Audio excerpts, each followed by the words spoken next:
This LabVIEW video will cover how to find tools and some quick debugging techniques when you're working in LabVIEW. So as a reminder, once you've opened a new VI, Control-T, or come up here to Window and Tile, gets you both of your windows, right?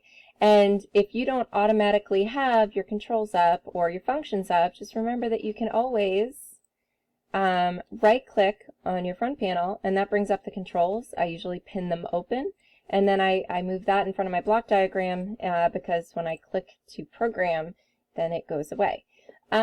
So let's say I was looking for a tool and I just couldn't remember where to even begin. So let's say I wanted to do a calculation.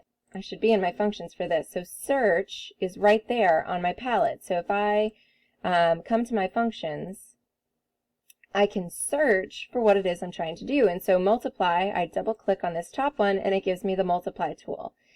Maybe I think, well, I want to multiply and I want to add and I want to do something else. That sounds more like a calculator. So I'm going to type calc and I'm going to find that there's a formula in scripts and formulas, and I'm going to double click there and find that looks like a calculator. I pull this into my window. And now this is a calculator. You program your math.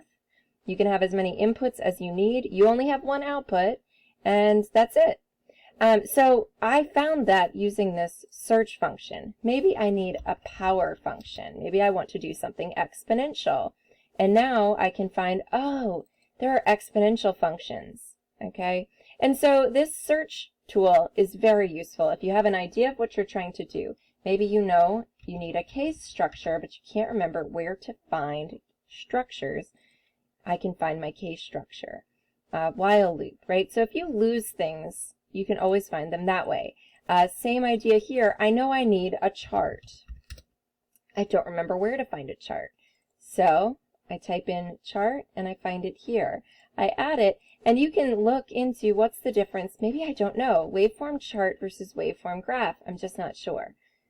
Well, help, context help, gives me this window of context help in anywhere I put my mouse. It's going to give me either, let's see, let's get a better example here.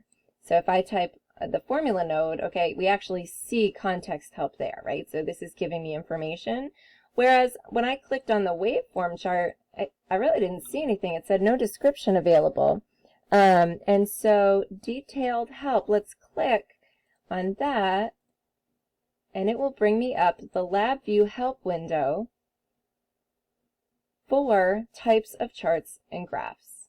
And so now I can see what the difference between a waveform chart, an XY graph, what do we got here? A waveform graph. And so I can read through this. And I didn't have to figure out where to find that help. I got it right for my context help.